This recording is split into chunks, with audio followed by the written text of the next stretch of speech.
Hi everybody, we are on chapter 22 of Proverbs today. We're again reading from the Message translation. A sterling reputation is better than striking it rich. A gracious spirit is better than money in the bank. The rich and the poor shake hands as equals. God made them both.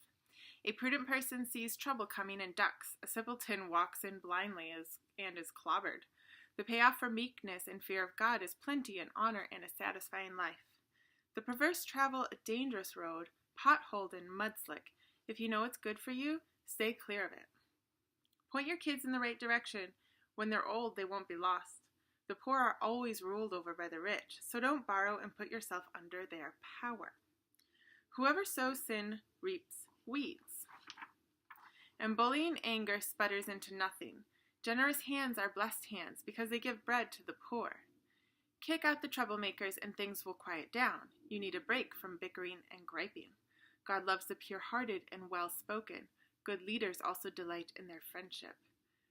God guards knowledge with a passion, but he'll have nothing to do with deception. The loafer says, "There's a lion on the loose. If I go out, I'll be eaten alive." The mouth of a whore is a bottomless pit. You'll fall in that pit if you're on the outs with God.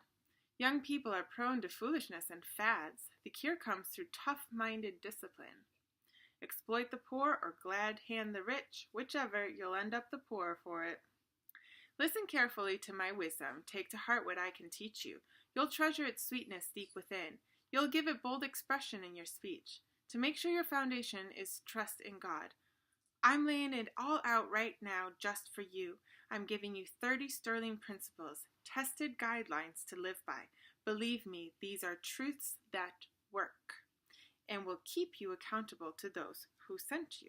Don't walk on the poor just because they're poor, and don't use your position to crush the weak, because God will come to their defense. The life you took, he'll take from you and give back to them. Don't hang out with angry people. Don't keep company with hotheads. Bad temper is contagious. Don't get infected. Don't gamble on the pot of gold at the end of the rainbow, hawking your house against a lucky chance. The time will come when you have to pay up. You'll be left with nothing but the shirt on your back. Don't stealthily move back the boundary lines, staked out long ago by your ancestors. Observe people who are good at their work. Skilled workers are always in demand and admired. They don't take a back seat to anyone. I would just want to highlight verse 1 to start out with. A sterling reputation is better than striking it rich. We should be more concerned about our reputations. We should be concerned about somebody being seen as somebody who tells the truth, who has integrity, who has honor. We should be more concerned about that than getting rich. In the Amplified Bible, it says, "A good name is to be chosen rather than great riches, loving favor rather than silver and gold." So it's just one piece of advice that God gives us. You know, yes, you need to work hard, but you also need to keep your reputation intact while you do that. Verse 6, point your kids in the right direction. When they're old, they won't be lost. The Amplified Bible says, train up a child in the way he should go, and when he is old, he will not depart from it. This is a verse that is very well known in church circles. So I looked up, I read a couple commentaries on this, people who have written a lot about the Bible and who have looked into the translations, the different translations. And what it said is that, first of all, when you're training up a child, this verse is assuming overall that the parent is both mature and able to do it, and maturity would come emotionally and spiritually. So it is assuming that the parent is well-rounded in their maturity. So that is to be kept in mind. Now, train up is basically investing whatever wisdom, love, nurture, and discipline is needed. So I talked about this a couple of videos back. Each child is different. Each child will need different discipline. And again, discipline in the Bible does not mean beating your kids. When we were talking about the rod, it was said in a sense of shepherding, and the rod was used to guide the sheep down the road.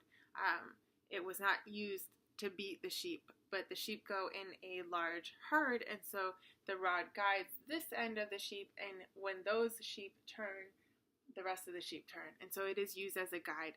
Discipline is putting boundaries on your kids, putting the rules that are needed, but not so many rules that you exacerbate your children. And you need to invest in the wisdom, the love, the nurture that each of your children need.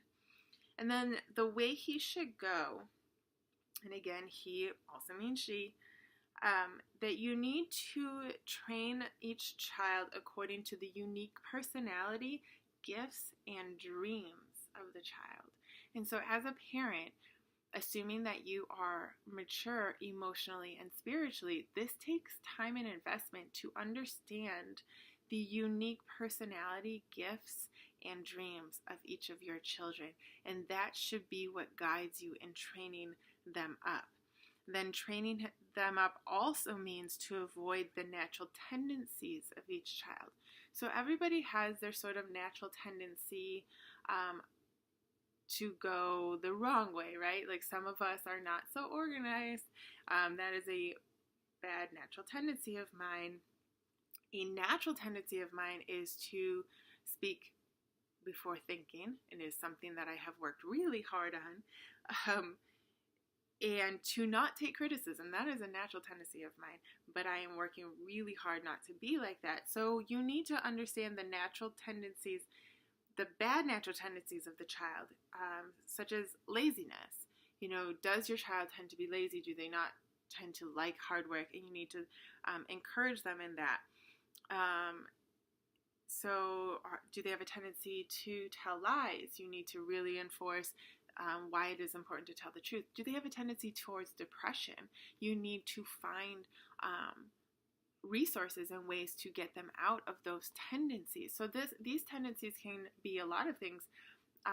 And when you have this like 360 degree idea of your child and how you're training them up, this will really complete their development. And when you do that as a spiritually mature adult, the chances of them growing up to be in awe of God, to understand who God is, and to have a love for God are pretty big. So I thought that the breakdown of that was really good, and that comes from quite a few different commentaries that I found on BibleHub.com if you are ever interested in looking at those. So 15. Foolishness is bound up in the heart of a child. The rod of correction will drive it far from him. Let's be honest that when we are born and as we grow, we are not super intelligent. I mean, we are wide-eyed and curious and innocent. That is what a child is. But that is not a wise little being. You know, there are things that children can inspire within us. Their love of curiosity, their lack of prejudice for anything, you know, although they do have a prejudice towards their family. Clearly that's just normal to love your mom more than just the random woman down the road. But their lack of prejudice of, you know, color or, you know, people, like they just want to play, they just want to have a good time, they're curious, they'll pick up bugs and worms, you know, they have no prejudice about dirt or anything like that. So that can be inspiring to us, but that shouldn't get us off the rails of the fact that they can be foolish. Like my daughter sticking nails into an outlet, and thank the Lord she was not electrocuted. That's foolish. I mean, it definitely comes from innocence, but it's foolish. Like our kids will run out into the road unless we teach them not to do that. Just because kids are innocent doesn't mean that they are wise. Yes, they can inspire things within adults because adults are so go, and we can be inspired by children and their innocence and their curiosity and their love for the world and other people and just their joy of life. That can be truly inspiring, but they are still foolish. Their frontal cortex is not fully developed, their rational thinking is not fully developed, and their decision making is not fully developed. And so you have to, again, have those boundaries, and you have to guide them into wisdom. That is your job as a parent. So that ends our study of chapter 22. As usual, there's a lot more that we could get into, but we will be back with chapter 23 tomorrow. If you like this, hit like. If you want to subscribe, please hit the button below. Hit the bell if you want to be notified.